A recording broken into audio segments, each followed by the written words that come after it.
1, 2, 3, radio check. Okay, good. Hello, everyone. I welcome you here in this wonderful place. And before we go to the technical stuff, maybe we can go to history, because the place actually here is very interesting. Here we are at a place where was a textile factory in 1875, and actually there was like 3,000 people working here. And if you walk in the streets around, you can find that the names of the streets are related to the textile manufacturing. And back in the time, actually, it was like called the second Manchester, because even the machines from Manchester were here manufacturing a lot of textile stuff. So, from where I'm coming from the building on the opposite side from the Bochner Palace. Is the only historical building that has been left here, and there is expressive systems, and it's kind of very old building, and we have very new tech there developing, and it's also related to Go. And during the last Embedded World in Nuremberg, or even like year before, we met with Ron, and we were discussing about like TinyGo, and it was evolving quite a lot.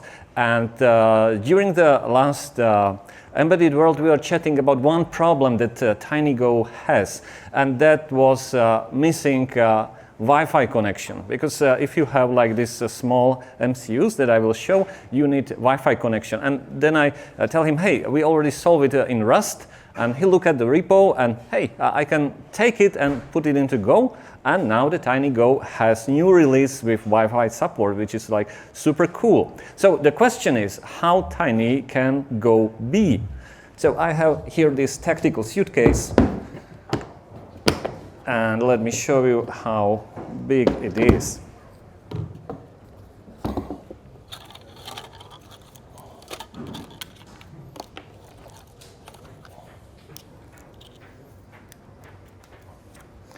So let me power it up, and here we go. Here we have the Go running on this small MCU device. Please see whether it's alive. You can pass it around, see whether it's moving. So what you can see here is actually not a full MCU like you have on desktop or server, but you have like very tiny MCU. And it's running here on Atom S3, which is like 240 megahertz dual core Extensa architecture MCU. And TinyGo is really cool because it can run on different architectures. It can run on Intel architecture. It can run on ARM. It can run on RISC-V and Extensas. So that is super cool. And you might be asking, hey, what's the deal? We have to Go on the servers. It's super easy. But with the server development or the desktop development, we are talking about gigabytes of memory. But in case of embedded, we are talking about kilobytes. Actually, that device is below 1 megabyte. And in case of server, you have like 8 or 64 cores. Here you have like 1 or 2 tiny cores, probably, and the frequency is ranging like not in gigahertz, but in like megahertz. So that's a huge difference. And the power consumption in your like big server, like burning 100 watts, just like powering the machine, it's nothing. But here we are talking about milliwatts. If I put like 100 watts on that power bank that I passed around, now it will burn. And also regarding the kernel, if you look at the Linux release, it's like 61 kilos of files, like the number of files is just huge.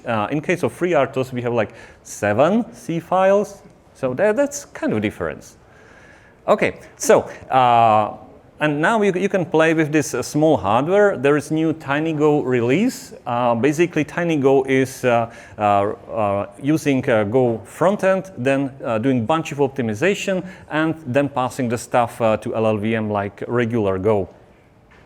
So let me show you another example.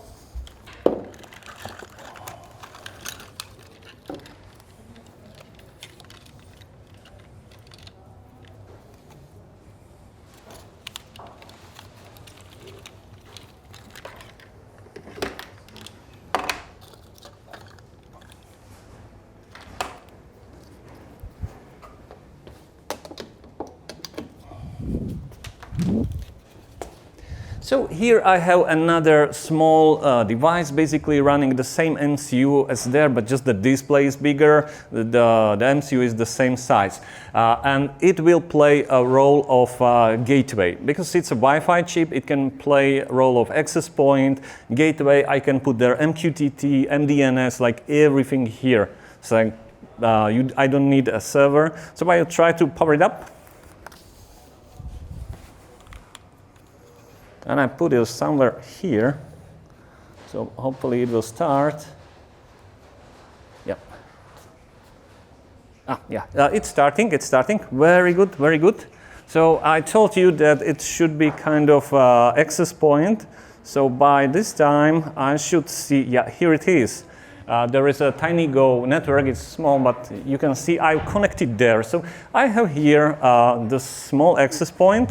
And now we will need this stuff. Yeah, and this board. So now I will take another dev kit. Basically, the MCU that we are talking about is just this small thingy here, and here is the RISC-V version. So let me turn it on. I'm putting this Minecraft cube on the top as a protection because there is a NeoPixel LED, which is like 3 LEDs in one. And if I turn it on a full brightness, it will blindside you for a moment.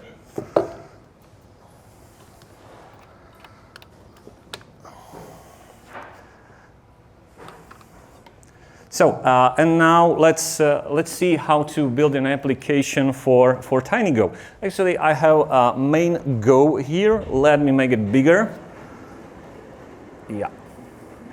Yeah, very good, very good. So I hope that you can see it. So like normally you compile with Go, here we go with a TinyGo, and I pass there a parameter. There can be build, run, or flash, because on these small devices you need to store the data into it and not run on the same host. And then you specify the target. Target is specification of the architecture, or it contains specification of architecture, and we can run. So let's try run it. It runs the compilation. It tries to find the device. You can see it. It's erasing the flash and writing the binary there. So the binary is in place. There is a lot of logs, and it should be there. So let's see and turn on the monitor. And here I can see the logs from the device. Yeah, and I see the device is connecting. It's connected to the Wi-Fi, and it gives me some instruction that if I pass this command into my terminal, mosquito pub is basically the command for sending a message to MQTT server. It turns on. Yes, so perfect. Demo is working. Woohoo! But wait, there is more. We can turn the device off. Unbelievable, unbelievable. We can have on and off. So the thing is that I have my computer connected to this gateway, and this thing is also connected to that gateway. So basically we are passing the messages through Wi-Fi, and you see I have like no special third access point because this small thingy is playing role of access point. So wonderful. Let's check the code.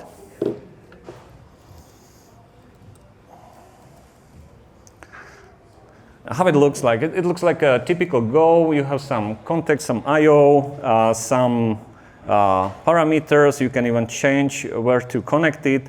Here is a special thing.